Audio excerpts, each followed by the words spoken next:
शाखा खाता बनाने की श्रृंखला में आज हम आश्रित शाखा का अनेक खाता विधि से खाता बनाने की एक और सम को हल करेंगे। ये हम पहले भी देख चुके थे, लेकिन आज एक विशेष एडजस्टमेंट लेकर हम सवाल को करेंगे। प्रश्न आपके सामने स्क्रीन पर दिया हुआ है, उसको देखिए और इसमें लाल अक्षरों से दो मदें जो चिन्हित की है, उन पर ध्यान दीजिए। इसके पहले जो हमने सम किया था, उसमें दूसरी शाखा ने हमको माल भेजा था, ऐसा लिखा हुआ था। और अब हम इस सम में यह मानकर सवाल हल करेंगे कि हमारी शाखा ने दूसरी शाखा को माल भेजा, तब क्या होगा। और यदि ग्राहक शाखा को माल लौटाने की अपेक्षा सीधे मुख्यालय को लौटाते हैं, तो क्या होगा। सवाल का हल यह हम देखेंगे। तो आइए प्रश्नों को अच्छे से एक बार पढ़ लेते हैं। ओपनिंग स्टॉक दिया हुआ है 10,000 का। गुड्स सप्लाइड टू ब्रांच है 60,000 के। ओपनिंग बैलेंस ऑफ डेटर्स है 1500 का। Credit sales 40,000। Cash sales 10,000। Cash received from debtors 30,000। Goods return to head office 5,000। Rent 2500। Salary 3,000। Closing stock 7,500। Goods send to other branch 8,000। Goods return by customer direct to head office 3,000। और bad debts 1,000 हमें दिया हुआ है। आप प्रश्नों को अच्छी तरह से नोट कर ले, ताकि आगे आने वाले खातों में कौन कौन सी मद कितने कितने रुपए की है, यह आपको बार बार दोहराना नहीं पड़ेगा। तो अनेक खाता पद्धति के अंतर्गत पहला खाता बनता है stock account, branch stock account. अच्छे से आपको याद है, इसका प्रोफार्मा याद है, सब भी हम कर चुके हैं। माल से संबंधित सभी मदों को इसमें लेना है। तो स्क्रीन पर आपको जो सम दिख रहा है, उसमें चिन्हित मदों को ध्यान दीजिए। ओपनिंग स्टॉक 10,000 का। गुड्स सप्लाइड टू ब्रांच 60,000 के। Credit sales 40,000। Cash sales 10,000। Goods return to head office 5,000। Closing stock 7,500। और goods send to other branch 8,000। केवल इनको लेकर हम ब्रांच स्टॉक अकाउंट बनाएंगे, तो वो इस प्रकार बनेगा। ओपनिंग स्टॉक 10,000 का डेबिट कर दिया। गुड सप्लाइड अकाउंट 60,000 से डेबिट कर दिया, क्योंकि मुख्यालय ने हमको दिया था। कैश सेल्स 10,000 के क्रेडिट कर दिए। Branch debtors account credit sales के लिए हमने 40,000 से क्रेडिट कर दिया। Goods return to head office से के लिए गुड सप्लाइड अकाउंट फिर से 5,000 से हमने क्रेडिट कर दिया। दूसरी शाखा को माल भेजा तो क्रेडिट होगा। और क्लोजिंग स्टॉक 7,500 भी क्रेडिट होगा। इस प्रकार दी हुई मदें सारी लिखने के बाद में हमने पाया कि हमारे स्टॉक अकाउंट के डेबिट में कुछ अंतर की राशि आती है। इसके पहले हमने जो सम किया था, उसमें अंतर की राशि के रूप में हमने क्लोजिंग स्टॉक को पाया था। पर चूंकि प्रश्न में हमको क्लोजिंग स्टॉक दिया हुआ है और अंतर भी हमारा डेबिट में आ रहा है, बिना किसी कारण से डेबिट में आने वाले इस अंतर को हम सीधे branch profit and loss account को ट्रांसफर करेंगे। आई बात समझ में। यदि क्रेडिट में कोई अंतर आता है, तो अर्थात प्रश्न में दी हुई सभी जानकारियों को लिखने के पश्चात क्रेडिट में कोई अंतर आता है, तो लॉस ऑफ स्टॉक होता है। और डेबिट में जो अंतर आता है, वो एक्सेस ऑफ स्टॉक होता है, जिसके अंतर की राशि को सीधे प्रॉफिट एंड लॉस अकाउंट में ट्रांसफर करेंगे। ठीक है। तो ये स्टॉक अकाउंट हमारा बन गया, उसको हमने बीजक मूल्य पर ही बनाया और अंतर की राशि को हमने प्रॉफिट एंड लॉस अकाउंट में ट्रांसफर किया। दूसरा खाता हम बनाएंगे ब्रांच डेटर्स अकाउंट। अब तक तो आपको डेटर्स अकाउंट खूब अच्छे से बनाते आ गया होगा, खूब प्रैक्टिस कर ली होगी, इसलिए इस खाते के बारे में ज़्यादा कुछ बताने की आवश्यकता नहीं है। पर क्रेडिट साइड में एक हाइलाइटेड मद है, लाल अक्षरों से चिन्हित है, जिसमें गुड्स सप्लाइड अकाउंट को क्रेडिट किया है 3000 रुपए से। क्यों? क्योंकि जब ग्राहक सीधे मुख्यालय को माल लौटाते हैं, तो उतनी राशि से गुड्स सप्लाइड अकाउंट को डेटर्स अकाउंट में क्रेडिट दिया जाता है।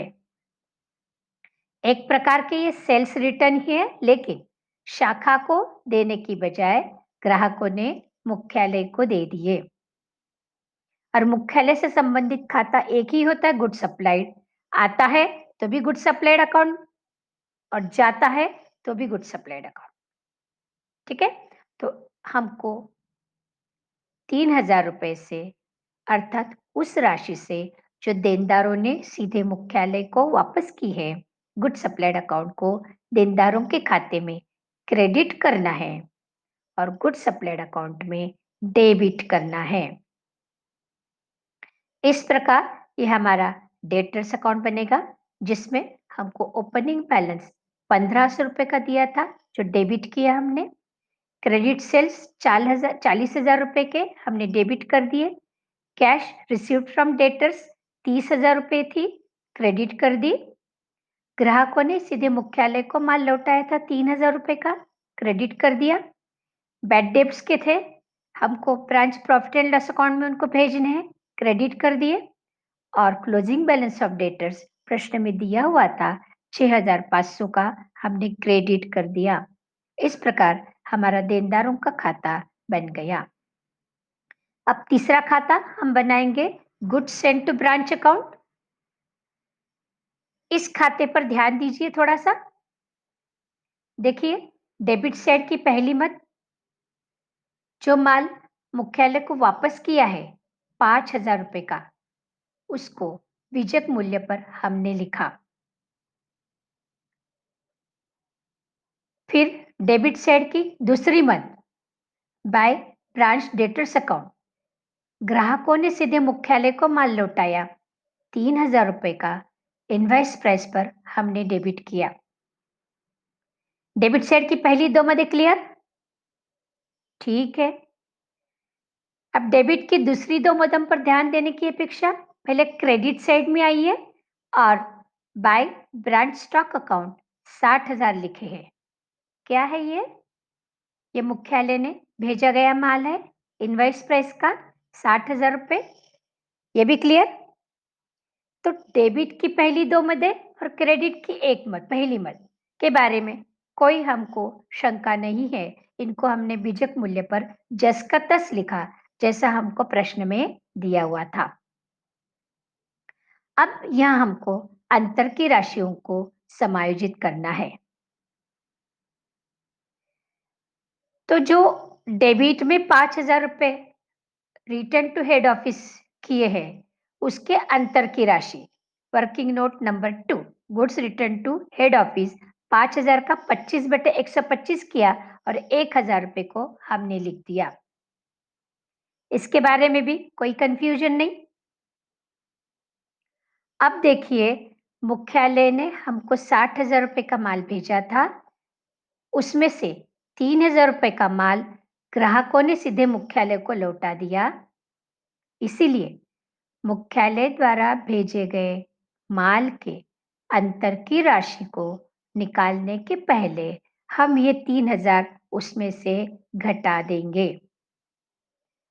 तो goods supplied minus goods return by customer, 60,000 में से 3000 घटाने के उपरांत 57,000 आए, उसका 25/125 11,400 रुपये आया, उसको हमने खाते में डेबिट साइड में लिखा।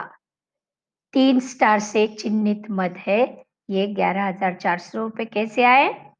मुख्यालय द्वारा भेजा गया माल 60,000 लेस मुख्यालय को सीधे ग्राहकों ने लौटा गया माल 3,000, जो बची राशि 57,000 उसका 25/125 आया 11,400, जो हमने गुड सेंट अकाउंट में डेबिट किया और इसके बाद जो अंतर की राशि आई उसको जनरल ट्रेडिंग अकाउंट में ट्रांसफर किया।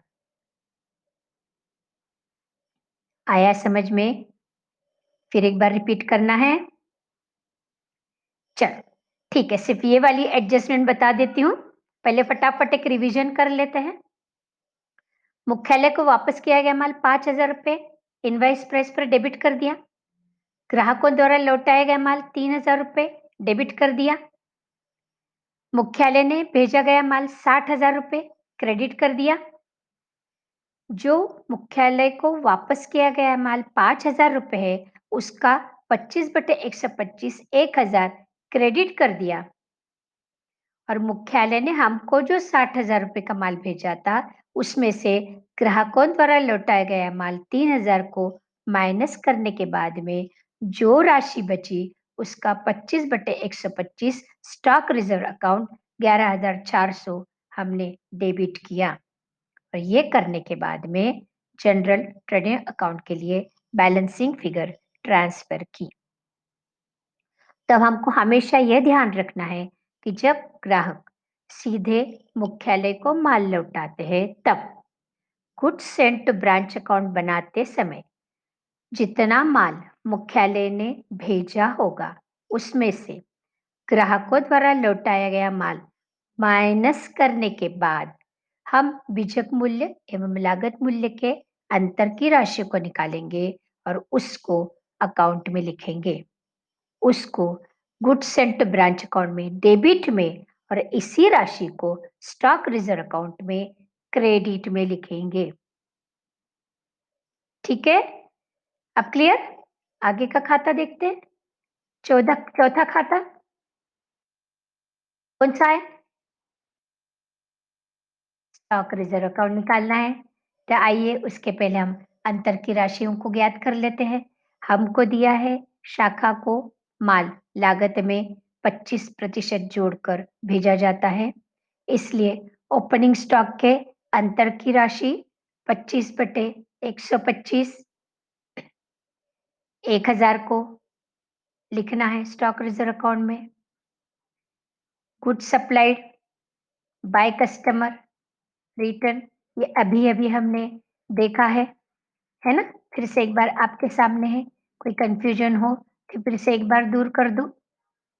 मुख्यालय ने माल हमको भेजा 60,000, ग्राहकों ने मुख्यालय को लौटाया 3,000, 60,000 में से 3,000 घटाए 57,000, 57,000 का 25/125 11,400, इसको एक बार हम गुड्स एंड अकाउंट में डेबिट कर चुके हैं, अब हमको स्टॉक रिजर्व अकाउंट में लिखना है।